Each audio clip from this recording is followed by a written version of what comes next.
A los 10 años, presenció una violencia que lo perseguiría por el resto de su vida. Miembros de su propia familia fueron atacados durante un levantamiento brutal, y desde ese momento, su mundo nunca volvería a ser el mismo. Rodeado de traición, juegos políticos y luchas de poder despiadadas, esta era la Rusia en la que nació Pedro. Pero en lugar de destruirlo, estos traumas tempranos lo moldearon en uno de los gobernantes más ambiciosos y controvertidos de la historia. Pedro el Grande dedicaría toda su vida a transformar Rusia, sacándola de sus tradiciones medievales y forzándola a entrar en el mundo moderno. Abrazó las ideas occidentales, estudió construcción naval con sus propias manos y trajo expertos extranjeros para modernizar el ejército y la marina.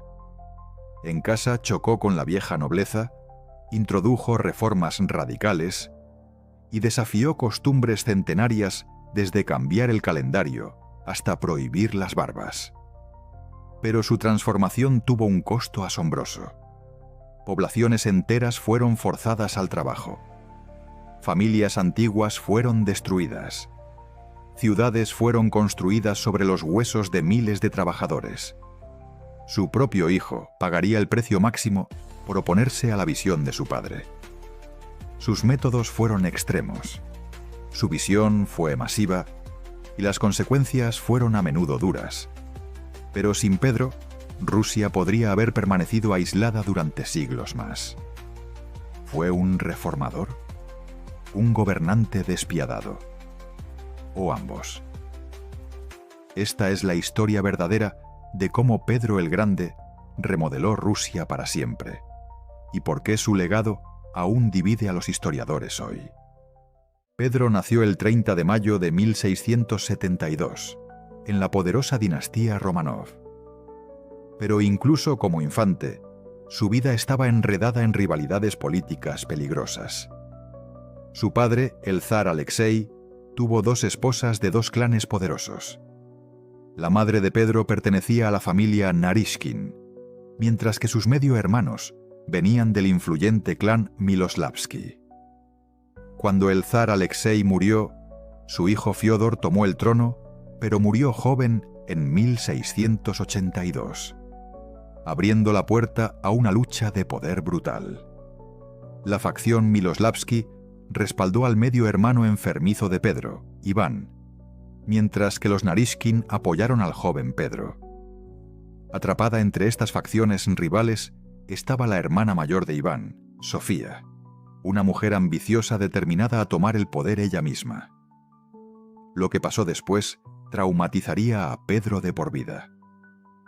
Sofía se dirigió a los Streltsy, un cuerpo militar élite en Moscú, y los usó para difundir rumores aterradores.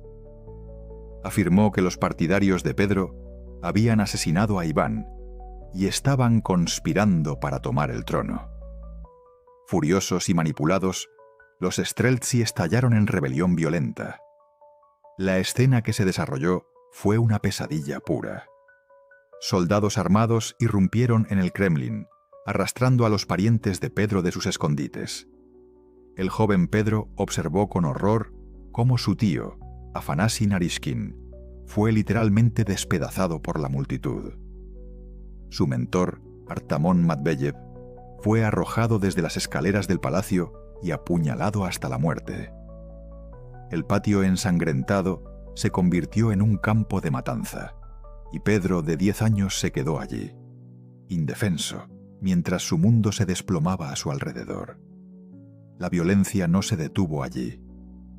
Durante días, los Streltsy saquearon el palacio, buscando más víctimas. Forzaron a Pedro y su madre a mostrar públicamente a Iván para probar que aún estaba vivo, mientras amenazaban con asesinar a cualquiera que se opusiera. El impacto psicológico en Pedro fue devastador. Desarrolló un miedo de por vida a Moscú, un odio hacia las instituciones rusas tradicionales y una obsesión con el control que definiría todo su reinado. Para prevenir más caos, Sofía montó un compromiso. Iván y Pedro gobernarían conjuntamente, pero en realidad ella tenía todo el poder tras bambalinas. Mientras tanto, Pedro, aún un niño, fue enviado discretamente lejos de Moscú para vivir en Preobrazhenskoye, lejos del centro político del imperio. Pero lo que parecía exilio se convertiría en la fundación de su transformación. En Preobrazhenskoye, Pedro finalmente encontró distancia de la política venenosa de Moscú. Mientras la mayoría de los nobles rusos de su edad eran educados en tradiciones cortesanas rígidas, Pedro era diferente. Era curioso, inquieto y fascinado por todo lo extranjero. Su educación formal fue limitada. Luchó con la gramática y ortografía toda su vida, pero su mente era aguda y su hambre de conocimiento era infinita. Fue aquí que Pedro formó sus primeros experimentos militares, los llamados regimientos de juguete. Lo que comenzó como juegos infantiles, pronto se convirtió en ejercicios militares a gran escala con armas reales y tácticas al estilo europeo. Pedro reclutó muchachos locales, muchos de orígenes humildes, y los entrenó en guerra moderna. Estos no eran solo juegos. Pedro ya estaba construyendo la fundación de un nuevo tipo de ejército ruso, uno basado en mérito en lugar de nacimiento noble. Pero la verdadera obsesión de Pedro comenzó cuando descubrió el barrio alemán, un vecindario en Moscú donde vivían y trabajaban extranjeros. Aquí fue introducido a un mundo completamente diferente. Costumbres occidentales, ideas protestantes, tecnologías avanzadas y nuevas ciencias. Observó a comerciantes alemanes, holandeses e ingleses fumando tabaco importado, bebiendo vinos extranjeros y hablando sobre comercio, navegación y filosofía que eran completamente ajenos a la mayoría de los rusos en ese tiempo. Los residentes extranjeros le presentaron el racionalismo que se extendía por Europa, la creencia de que la razón, no la tradición, debería gobernar los asuntos humanos. Pedro quedó cautivado. Aquí estaba la prueba de que el mundo podía organizarse de manera diferente, que Rusia no tenía que permanecer congelada en sus viejas formas. En el barrio alemán, Pedro también se topó con un viejo bote roto que artesanos extranjeros lo ayudaron a restaurar y navegar. Esa pequeña embarcación se volvería legendaria como la primera conexión real de Pedro con el mar, despertando una obsesión de por vida con barcos navegación y poder naval. Pasó horas aprendiendo sobre patrones de viento, configuraciones de velas e ingeniería marítima. Esto no era solo curiosidad, era el comienzo de su sueño de dar a Rusia una marina poderosa. Pero no eran solo las ideas lo que fascinaba a Pedro. También encontró su primera gran tentación personal. Anna Mons, una joven mujer de ascendencia alemana que rápidamente capturó su atención. A los 14 años, Pedro entró en una relación apasionada con Anna, desafiando abiertamente las normas rusas e indignando a su madre, quien temía su creciente apego a las formas extranjeras. Desesperada por traer a su hijo de vuelta a la tradición rusa, la madre de Pedro arregló su matrimonio con Eudoxia Lopukina, una noblewoman rusa tradicional. Pero Pedro no tenía interés en su nueva esposa. Vivieron separados casi inmediatamente, mientras su relación con Ana continuó en secreto. Las semillas de su rebelión contra las viejas costumbres rusas ya estaban profundamente plantadas, tanto en su vida privada como en su visión para el futuro de Rusia. Mientras Pedro crecía hasta convertirse en un hombre joven, el frágil equilibrio de poder en Moscú comenzó a colapsar. Su media hermana Sofía vio la creciente independencia de Pedro como una amenaza a su control. Para 1689, las tensiones finalmente explotaron. Mientras Rusia se preparaba para una importante festividad religiosa, Pedro confrontó a Sofía directamente, advirtiéndole que no se uniera a la procesión religiosa pública. Ignorándolo, Sofía marchó al frente de la procesión de todos modos. Ese acto de desafío abierto fue el punto de ruptura final. Temiendo por su vida, Pedro huyó a la poderosa fortaleza del monasterio de la Trinidad, donde regimientos leales de su ejército de juguete, ahora convertidos en unidades militares reales, se reunieron a su alrededor. Estos soldados no eran los Streltsy tradicionales que permanecían leales a Sofía. El nuevo ejército de Pedro era más joven, mejor entrenado y personalmente leal a él. El apoyo de Sofía se desplomó rápidamente. Sin el militar detrás de ella, Sofía estaba indefensa. Pedro regresó a Moscú, tomó control completo del gobierno y ordenó que Sofía fuera confinada a un convento. Pasaría el resto de su vida en aislamiento, mientras Pedro asumía autoridad casi completa sobre el Estado ruso. Pero incluso ahora enfrentaba obstáculos.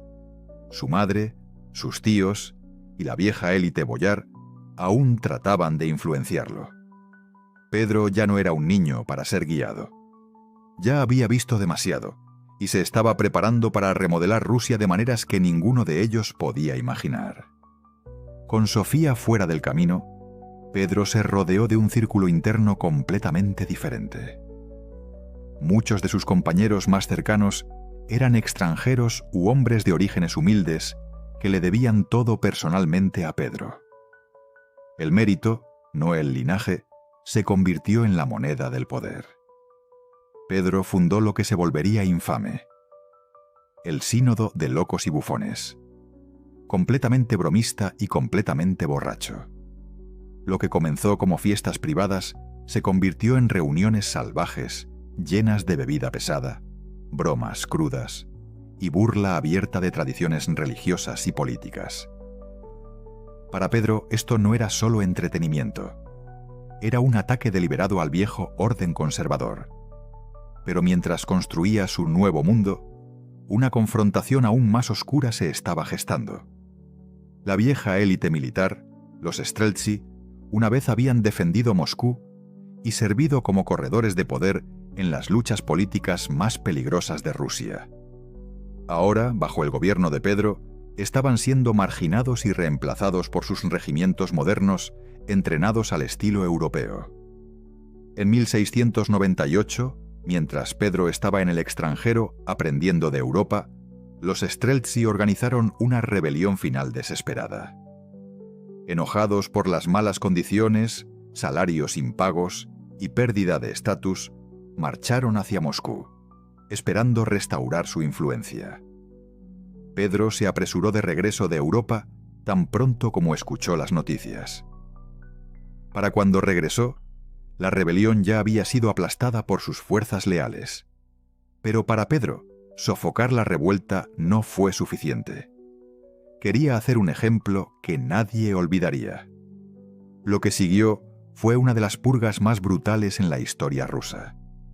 Cientos de Streltsy fueron torturados para obtener confesiones, ejecutados públicamente o exiliados.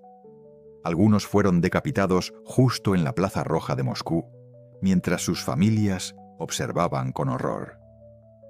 Según algunos relatos, Pedro mismo incluso participó en varias de las ejecuciones, blandiendo el hacha junto a sus nobles. Este no era un castigo ordinario, era un mensaje para toda Rusia. Las viejas formas habían terminado. La lealtad al pasado sería pagada con sangre. Después de la purga, Pedro disolvió permanentemente a los Streltsy. La última amenaza interna seria al gobierno de Pedro había sido eliminada. Con su autoridad asegurada, Pedro ahora se dirigió hacia remodelar la sociedad rusa misma. Durante siglos, Rusia se había aferrado a tradiciones profundamente arraigadas. Barbas largas, túnicas pesadas, costumbres religiosas estrictas y sospecha de cualquier cosa extranjera. Pedro vio estas costumbres como símbolos de atraso. En 1699 emitió uno de sus decretos más controvertidos, el impuesto a la barba. Los hombres rusos, especialmente la nobleza, fueron ordenados a afeitarse sus barbas, un símbolo sagrado de masculinidad y piedad en la tradición ortodoxa. Aquellos que se negaron fueron forzados a pagar un impuesto fuerte y usar una ficha de bronce, probando que habían pagado por el derecho a mantener su vello facial. La escena fue tanto absurda como aterradora. Pedro mismo a veces aparecía en reuniones nobles con tijeras, cortando personalmente las barbas de boyardos resistentes mientras se quedaban allí humillados. Para muchos rusos, esto se sintió como una violación de sus propias almas. Los creyentes ortodoxos veían las barbas como un reflejo de la imagen de Dios, y afeitarlas se consideraba un pecado que podía condenarlos al infierno. Para Pedro esto no era solo sobre apariencia. Las barbas representaban la resistencia de Rusia al cambio. Quería que su nobleza se vistiera como europeos, se comportara como europeos y adoptara completamente las costumbres modernas. Aquellos que se aferraban a las viejas formas eran públicamente burlados, multados o peor. Pero el decreto de la barba fue solo el